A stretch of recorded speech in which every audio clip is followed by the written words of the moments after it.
ಭಾವನೆಗಳನ್ನು ಇವತ್ತು ಧರ್ಮಪೀಠಗಳು ಆ ಭಾವನೆಗಳನ್ನು ತಿಳಿಗೊಳಿಸಿ ಸಮಾಜಕ್ಕೆ ಒಂದು ಭಾವೈಕ್ಯತೆ ಸೌಹಾರ್ದತೆ ವಾತಾವರಣ ಮೂಡಿಸುವಂಥ ನಿಟ್ಟಿನಲ್ಲಿ ಕೆಲಸ ಮಾಡಬೇಕಾಗಿದೆ.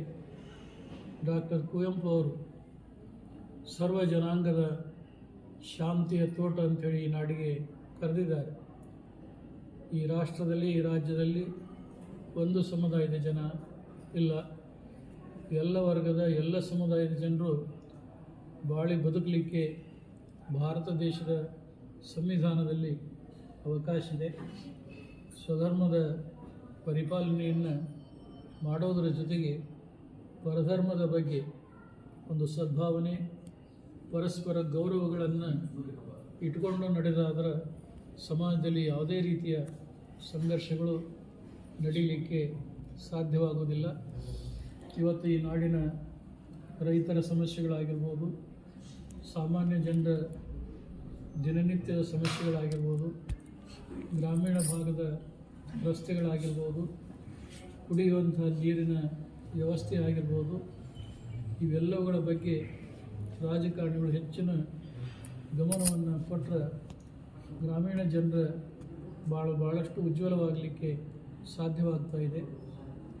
ಮಹಾತ್ಮ ಗಾಂಧೀಜಿಯವರ ಕನಸು ಕೂಡ ಹಳ್ಳಿಗಳ ಉದ್ಧಾರ ಆದ್ರೆ ದೇಶ ತನ್ನಿಂದ ತಾನೇ ಉದ್ಧಾರವಾಗ್ತಾ ಇದೆ ಅನ್ನುವಂಥ ಮಾತು ಅವರು ಹೇಳಿದರು.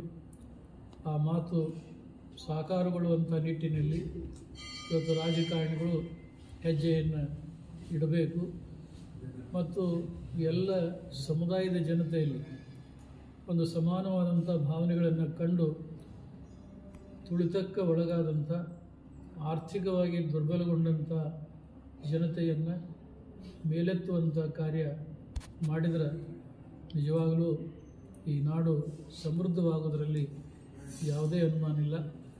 ಅದಕ್ಕೆ ಈ ಸಂದರ್ಭದಲ್ಲಿ ಇಂಥ ಆದರ್ಶ ಚಿಂತನೆಗಳನ್ನು ಕನ್ನಡ 9 ಚಾನಲ್ಲು ಒಂದು ಪ್ರಾಮಾಣಿಕವಾದಂಥ ಪ್ರಯತ್ನ ಮಾಡಲಿ. ಅವರು ಮಾಡುವಂಥ ಒಂದು ಮಹತ್ ಕಾರ್ಯಕ್ಕೆ ರಂಭಾಪುರಿ ಜಗದ್ಗುಳವರ ಒಂದು ಅಂತಃಕರಣದ ಆಶೀರ್ವಾದ ಯಾವಾಗಲೂ ಕೂಡ ಇದೆ. ಅದನ್ನು ಗಮನದಲ್ಲಿಟ್ಟುಕೊಂಡು ಬಳಗದ ಎಲ್ಲ ಸದಸ್ಯರು ಕಾರ್ಯವನ್ನು ನಿರ್ವಹಿಸಲಿ. ಅವರು ಮುನ್ನೆಜ್ಜೆಯನ್ನು ಏನು ಇಟ್ಟಿದ್ದಾರೆ ಆ ಹೆಜ್ಜೆಯಲ್ಲಿ ಅವರಿಗೆ ಯಶಸ್ಸು ಪ್ರಾಪ್ತವಾಗಲಿ. ನಾಡಿನ ಜನತೆಗೆ ಒಂದು ಉತ್ತಮವಾದಂಥ ಆದರ್ಶ ಮಾರ್ಗದರ್ಶನ ಸಂಸ್ಕಾರ ಕೊಡುವಂಥ ಕೆಲಸ ಈ ಚಾನಲ್ ಮಾಡಲಿ ಅಂಥೇಳಿ ಹೃದಯ ತುಂಬಿ ಹಾರೈಸ್ತಾ ಇದ್ದೇವೆ. ಶುಭಂ ಭೂಯಾತ್.